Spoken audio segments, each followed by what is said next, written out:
بتاؤ ماں کی خدمتوں کا بدلہ دے سکتا ہے؟ ماں کے پیار کا صلہ دے سکتا ہے؟ عرض کی گئی کہ میں اپنی ماں کو اپنے کندھوں پر اٹھا کر کے حج کروایا ہے اور سائی اور کعبۃ اللہ کا طواف کرایا ہے، اور حالت یہ تھی کہ اگر چٹان کے اوپر گوشت کا ایک ٹکڑا ڈال دیا جاتا تو وہ بھی بھن کے کباب بن جاتا، اتنی گرمی کی شدت تھی۔ کیا میری ماں نے میری جو خدمت کی، میری کفالت کی، مجھے دودھ پلایا، مجھے جنم دیا، تو میں نے کیا ماں کی خدمتوں کا صلہ دے دیا ہے؟ تو جواب آیا، تو نے ابھی اس کی ایک مسکراہٹ کا بدلہ بھی نہیں دیا۔ ماں جب ہنس کے دیکھتی ہے تو جنت کی ساری کلیاں کھل اٹھتی ہیں، اور بیٹے کی زندگی ماں کے اس ہنسنے سے جو ہے وہ عبادت ہوتی ہے۔ بیٹے کے لیے ماں کے جو جذبات ہیں، ماں کی جو کہانیاں ہیں، ماں کے سینے میں جو درد کے امٹتی ہوئی ایک کائنات ہے، اس کا کوئی بدل نہیں ہو سکتا۔ ساری زندگی ایک ٹانگ پہ کھڑا ہو کے بندہ ماں کی خدمت کرتا رہے پھر بھی حق ادا نہیں ہوگا۔ ماں ماں ہوتی ہے، اللہ تعالیٰ جل شانہ نے اس کو وہ درجے عطا فرمائے۔ بیٹے کے ساتھ جو پیار ماں کرتی ہے بھلا کوئی کر سکتا ہے؟ کوئی اتنی محبت دے سکتا ہے جتنی ماں محبت دیتی ہے؟ ساری زندگی بھی انسان ان محبتوں کا بدل دینا چاہے تو نہیں دے سکتا، چونکہ ماں کے پیار کا کنارہ ہی کوئی نہیں۔ ماں کی محبت کی گہرائی اور گہرائی کو کوئی ناپ ہی نہیں سکتا۔ سمندر کے پاتال تک تو شاید کوئی پہنچ گیا ہو، لیکن ماں کے پیار کا کنارہ آج تک کسی کو نہیں ملا۔ اللہ تعالیٰ نے اس کے سینے میں دھڑکتا ہوا جو دل رکھا ہے اور تڑپتی ہوئی جو ممتا رکھی ہے، وہ ایک مثال بنی ہوئی ہے کہ کسی نے کسی کو کہا کہ میں تیرے پہ راضی تب ہوں گی کہ اگر تو اپنی ماں کا کلیجہ نکال کے لے آئے۔ تو اس بدبخت نے اپنی اس محبوبہ کی خواہش کو پورا کرنے کے لیے اس اقدام کی تیاری بھی کر لی، اور جا کے ماں کا سینہ چیرا اور اس کا کلیجہ نکالا، اور اپنی اس محبوبہ کی خوشنودی کے لیے تیز تیز آ رہا ہے کہ میں اس کو دکھاؤں کہ میں نے یہ کارنامہ بھی سر انجام دے دیا اور یہ چوٹی بھی سر کر لی ہے۔ تو تیزی سے آ رہا تھا، راستے میں ٹھوکر لگی، جب گرا تو کہتے ہیں ماں کے کلیجے سے آواز آئی، پتر چوٹ تو نہیں آئی ہے؟ یہ ماں کے پیار کا روپ ہے، یہ ماں کی محبت کا انداز ہے۔ دنیا والوں، ماں کی قدر کو ضائع نہ کرنا، ماں کے پیار کو اور اس کی محبت کا صلہ دے تو نہیں سکتے، لیکن ساری زندگی ماں کی نوکری کرنا اور اپنے باپ کی زندگی کے اندر کبھی بھی نافرمانی نہ کرنا، یہ سعادت مندی اور خوش نصیبی ہوتی ہے۔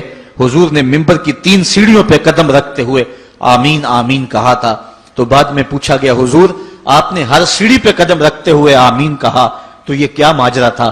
فرمایا جبریل آئے تھے، انہوں نے مجھے کہا تھا اس شخص کی ناک خاک آلود ہو جو ماہ سیام رمضان المبارک کو پائے اور پھر کثرت عبادت سے اپنی بخشش نہ کروا سکے، تو میں نے آمین کہا۔ پھر کہا اس شخص کی ناک خاک آلود ہو جو والدین کو بڑھاپے میں پائے اور جنتی نہ ہو سکے ان کی خدمت کر کے، تو میں نے آمین کہا۔ پھر جبریل نے کہا اس شخص کی ناک خاک آلود ہو جس کے سامنے آپ کا ذکر کیا جائے اور آپ پر درود نہ پڑے، تو میں نے آمین کہا۔ تو وہ شخص کتنا بد نصیب ہے جو والدین کو ناراض کر لیتا ہے۔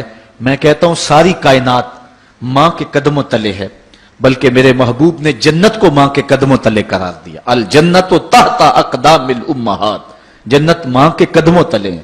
ماں اتنا پیار کرتی ہے کہ جس کا کسی ترازو پہ تول نہیں ہو سکتا، اور اس کے پیار کا صلہ بدلہ ساری زندگی خدمت میں بھی گزار دیں پھر بھی نہیں دیا جا سکتا۔ اللہ تعالیٰ جل شانہ نے ایسا رشتہ ماں کی صورت میں پیدا کیا ہے، جنت کی چھاؤں کا دنیا کے اوپر روپ ہے ماں کی ذات، جنت کی گھنی چھاں ہے ماں کا وجود، اور اللہ نے اپنی رحمتوں کو اگر کوئی صورت دی ہے تو وہ ماں کا روپ ہے، اور ماں کے سینے میں وہ تڑپتی ہوئی ممتا اور محبت کے وہ پگھلتے ہوئے جذبات رکھے گئے ہیں کہ دنیا پر ماں کے پیار کا بدل نہیں ہے۔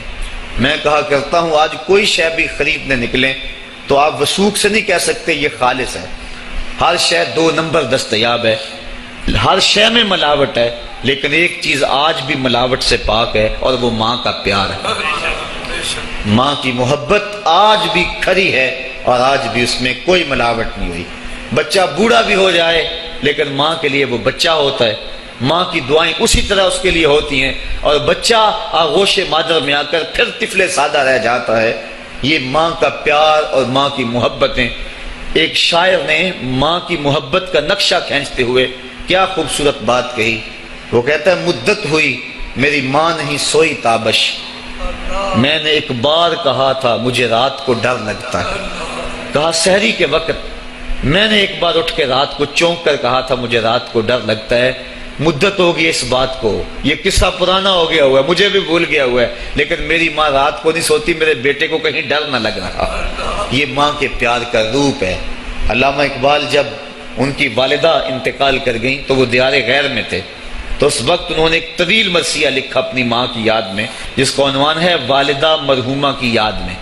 اس کے اندر لکھتے ہیں اب وطن میں ہوگا کس کو میرا انتظار، وطن میں ہوگا اب کس کو میرا انتظار، کون میرا خط نہ آنے سے رہے گا بے قرار، آرزو لے کر تیری خاک مرکد پہ آؤں گا، اب دعائے نیم شب میں کس کو میں یاد آؤں گا. کون پچھلے پہر اٹھ کے دعا کرے گا؟ ہر ایک سے کہنا پڑتا نا جناب دعا کرنا، مولوی صاحب سے بھی عرض کرنا پڑتا حضور دعا میں یاد رکھنا، پیر صاحب سے گزارش کرنا پڑتی ہے جناب مجھے دودھ راتوں میں اور چاندنی راتوں میں مجھے یاد رکھنا. حاجی کو معتمر کو کہنا پڑتا جناب دیار حرم میں جا رہے ہو اور دیار حبیب میں جا رہے ہو، وہاں مجھے دعاؤں میں یاد رکھنا، سین حرم میں بھی اور جالی کے سامنے بھی. ہر ایک کو کہنا پڑتا ہے کہ مجھے دعاؤں میں یاد رکھنا. کبھی ماں کو بھی کہنا پڑا کہ امی دعاؤں میں یاد رکھنا. ماں کے ہاتھ ویسے اٹھے رہتے ہیں، اور جب ماں کے ہاتھ اٹھ جائیں اجابت کے سارے دروازے کھل جاتے ہیں. میں نے پڑھا کتب حدیث میں جو دعائیں رد نہیں ہوتی ان میں سے ایک ماں کی دعا ہے. جب ماں ہاتھ اٹھا دے تو جنت کے سارے دروازے کھل جاتے ہیں. اور یہ لازمی نہیں ہے کہ ماں رابعہ بصریہ ہو تو پھر ہی اس کی دعا قبول ہوتی ہے. اپلے تھاپتی ہوئی ماں اور لیپا پوتی کرتی ہوئی ماں جو ہے وہ مٹی سے بھرے ہوئے ہاتھ اٹھا دے تو اللہ ان ہاتھوں کو بھی خالی نہیں موڑتا. ماں جب بولتی ہے تو اس کے لہجے میں جبریل بولتا ہے. ماں جب مسکراتی ہے لگتا ہے جنت کی ساری کلیاں کھل اٹھی ہیں. ماں کے چہرے کی رونق اور ماں کے چہرے کی جو ہے وہ خوشی بیٹے کے دل کو حقیقی قرار اور حقیقی تسکین دیتی ہے. جو ٹھنڈ ماں کے ساتھ نصیب ہوتی ہے وہ کائنات میں کسی اور جگہ پہ نہیں ہے. جو گھنا سایہ ماں کے دامن میں ہے وہ کسی اور جگہ میسر نہیں ہو سکتا ہے.